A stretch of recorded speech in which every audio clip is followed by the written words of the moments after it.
doing? Paul here, Dean, Liam, 4 Stories Dublin. We're going to do a review on The Black Mirror. This is Season 6, Episode 3, and it's called Beyond the Sea. Now, the director of this is John Crowley, who's actually fairly accomplished as a director, and it's actually from Cork, you know. So Cork, boy. Yeah. You know the movies he's done, right? Yeah. He's well, one of the big ones was Brooklyn and all that. There was Intermission as well. Intermission. He's very good. He's very good now, and I was kind of surprised to see it. But basically, the start of the Beyond the Sea is they're in an alternative universe. And it's 1969. 2 men are on a mission where they have to, they're kind of, it's a 2-man mission, are in space. But they have these things called replicants. So when they do their work on the space station, they go into a deep sleep and go back to their replicants back on Earth. So we're introduced to the 2 guys. So we've Aaron Paul playing. Yeah. Brilliant. Loved him from Breaking Bad. And if you've ever actually want to look, he went onto a game show. I think it was The Price is Right or something. Oh, yeah. And that was Jesse. He was brilliant in it, you know. But I like to see him in different things. Now, he's starring as Cliff Stanfield. So basically, Josh Hartnett's on it. And I'm going to be honest, I didn't like Josh Hartnett as an actor for years. But I liked him in this. Did you? I did. He's going to be an Oppenheimer next. Yeah, so yeah. that could probably help you understand or reevaluate your views on him as an actor. So he's David Ross. So Cliff and David are basically on the space station. And one needs to be there to do one thing. And Cliff is always doing like the kind of engineering thing. So when they go back to Earth, they go back into, their mind goes back into a replicant that looks exactly like them. So there's a big parallel between them. Cliff is out in the middle of nowhere, doesn't want to be bothered. His wife is there, who's brilliant, Lana Stanfield, played by Kate Mara, and she's very good in that. And his son Henry, right? So he lives this kind of real away from the world. He doesn't. I got the sense that he didn't feel the replicant was him. He didn't embrace it as such. And David Ross is Josh Hartnett. He's got everything. He enjoys going to the cinema, people talking, or going to a show and people talking to him and saying, "Oh, you're the machine man," and the whole lot. But unfortunately, Rory Culkin, Macaulay Culkin's brother, Kappa, plays a kind of, what would you say, he's... some sort of cult. He's a cult leader, but he'd be based on your man Manson. Yeah, Charles Manson. See, he basically decides that he believes David is an abomination, which is, I think, a bit of presetting of what David will become, and basically David watch him lose his family and get cut up himself. So when he comes back to the station, he's only got the station. He hasn't got space station. He can't go. So Cliff's going back to his wife, and she's saying, "Well, would you not let him come back for an hour or two, just because he's losing the plot. He's lost his family, he's lost everything." And this sets off big problems. Aaron Paul had to really play 2 characters here, and he done it well. So everything starts off good. We see there's big differences between them. Like Cliff is very cold and distant with his wife. David wasn't, that way.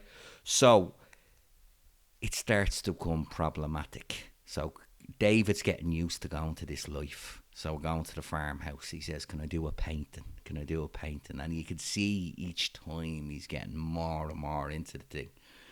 And it comes down to basically he starts thinking about trying to have an affair with Cliff's wife, which is strange for her because she's looking at the man she loves, but it's a different person. Yeah. And David is a great artist. The painting is lovely in the whole lot, but David starts acting the bollocks in the family home, that way. And it starts becoming arguments between him and Cliff. And David tells Cliff a lot of home truths. Your wife is lonely. You don't look after her. You're not there for her. You've just left them in the middle of nowhere. And this gets them. So he goes back, finds out. So they agree. They say, right, you're not ever using me link ever again. You know, you're not coming back. So David creates a problem.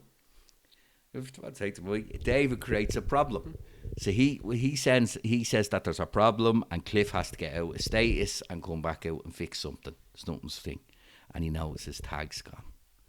Cliff runs back to go back into the status to see what's happened. And David has murdered his family. And Whoa. It's a situation where the two of them need each other to get off that spaceship. And Cliff comes out and he's in tears because Aaron Paul is very good at emotion. Right, yeah. He's fantastic, like, and he's coming out, and David's just like that with the chair, sit down. As in, he kept saying to Cliff, "You don't understand what I'm going through. Now you understand," which was the sense of it, and it leaves you on a cliffhanger. Like I thought Cliff was going to come back and try kill him. He was just going to lose the rag.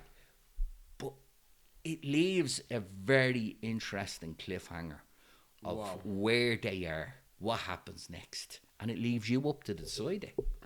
No way. Wow. So, what was your feelings on the episode, Lee? I think, especially with the beginning, I thought it was kind of interesting the way they set things up, and especially with the plot. The major moment where the plot starts to happen, where the hippie cult comes in to kill David, David's replicant, David's family, and seeing him all alone and shell-shocked in the station, I thought, that is a really incredible way to kickstart the plot. And just seeing him in shock and screaming, that after seeing him as a family man who had it all, that was kind of shocking. It was shocking, all right. Like, it was deep stuff here. Like, it reminded me of so many things. It actually reminded me a little bit of The Sopranos.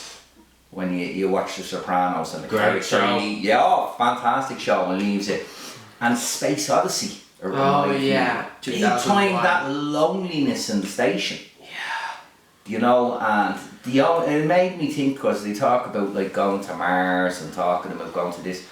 How would you sit there for months and years just in a space station bored? Because I've looked into it in space. There's seemingly astronauts bring hot sauce to space because there's no natural oxygen and smell. Food doesn't have much taste. That's why they even bring. Yeah. Whoa. So like, actually being in space isn't as easy as people think. Yeah. But like, I mean, everything's bland. I do understand what you were saying, Dean, that I've actually, after I watched the show, I read up reviews how people felt. Now, some people didn't feel this was the strongest episode, and some people feel that Josh Hartnett didn't have a lot to work with. Are you of that opinion? I thought it was an intriguing episode. I'm not going to I'm not going to downgrade the actor, you know. The actor comes in to do the job that they're given. Yes.